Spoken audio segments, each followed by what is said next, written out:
In the heart of ancient Egypt's rich tapestry of beliefs and deities, the god Amun stood as a figure of profound significance, with his story extending far beyond the Nile's banks. As we explore the multifaceted deity that is Amun, it becomes evident that his influence permeated many aspects of ancient Egyptian culture and spirituality, leaving a lasting legacy that continues to captivate scholars and enthusiasts alike. Amun's worship was not confined to the boundaries of Egypt. It transcended borders, extending his influence into lands influenced by Egyptian culture, such as Nubia, known as Kush in ancient times. The Nubian rulers, often referred to as the Kushite Pharaohs, were deeply influenced by Egyptian religious practices, and the veneration of Amun played a central role in their courts. In Nubia, the fervor for Amun's worship was palpable. Temples dedicated to the god began to rise, echoing the grandeur of their Egyptian counterparts. The Nubian pharaohs adopted the trappings of Egyptian divine kingship, with some incorporating Amun-Re into their royal titles, emphasizing their affiliation with the god. These temples and the reverence for Amun symbolized the cultural exchange and Egypt's spiritual influence in Nubia, forging a deep connection between the two regions. In the complex tapestry of ancient Egyptian funerary beliefs, Amun played a pivotal role that extended well beyond the realm of the living.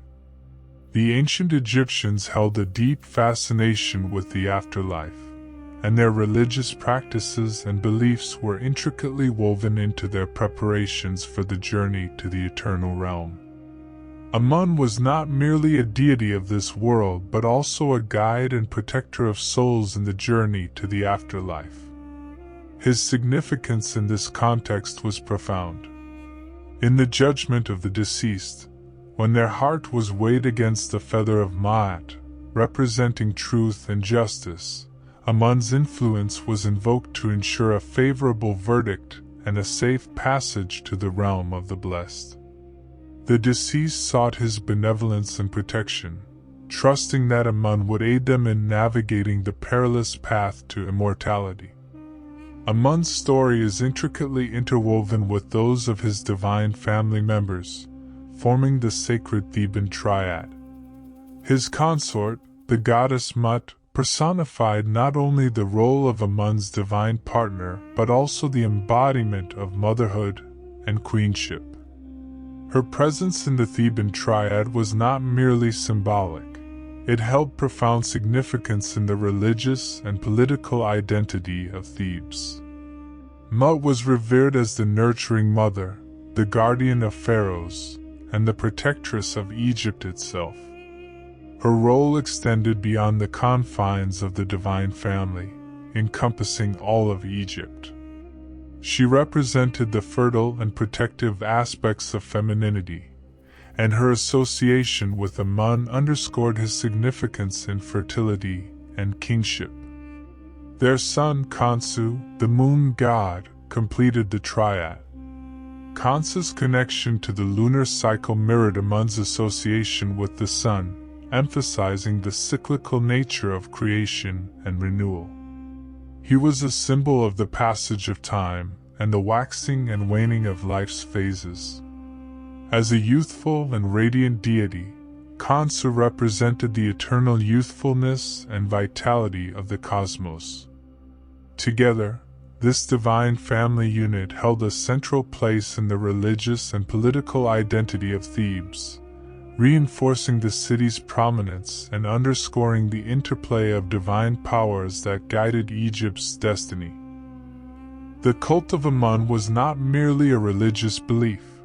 It was an organized institution with a vast hierarchy of priests and temple administrators. The high priest of Amun, stationed at the Karnak temple in Thebes, held significant power and influence, often rivaling that of the pharaohs themselves.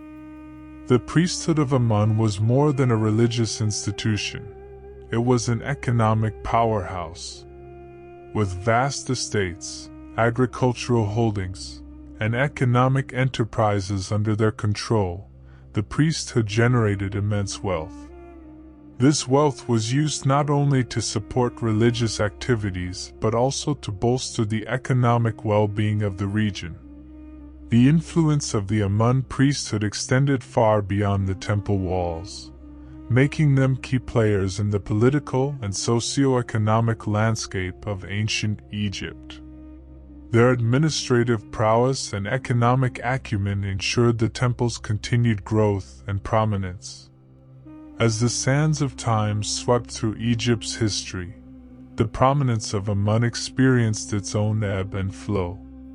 While Amun reached the zenith of his power during the New Kingdom era, his cult faced challenges and eventual decline in later periods. The decline of the cult of Amun coincided with the rise of monotheism and the worship of Aten during the reign of Akhenaten. Temples dedicated to Amun were neglected or repurposed during this tumultuous period, and the influence of the Amun priesthood waned. Yet, Amun's enduring significance meant that his legacy could not be erased entirely. After Akhenaten's reign, pharaohs like Tutankhamun I and Horemheb worked tirelessly to restore Amun's worship and re-establish his prominence. They reconstructed temples, reinstated priests, and reaffirmed Amun's central role in Egyptian spirituality. Despite challenges and temporary setbacks, Amun's influence continued to echo through the corridors of history, a testament to his enduring significance in ancient Egyptian culture and religion. As we unravel the story of Amun, we discover not only a deity of creation, fertility, and kingship but also a god whose influence transcended borders, guided souls to the afterlife, held sway in the realms of politics and economics, and left an indelible mark on the annals of Egyptian history. Amun's legacy endures as a testament to the enduring power of belief and the profound impact of a deity in shaping the course of a civilization. Thank you for watching. Please comment below what you would like to see next.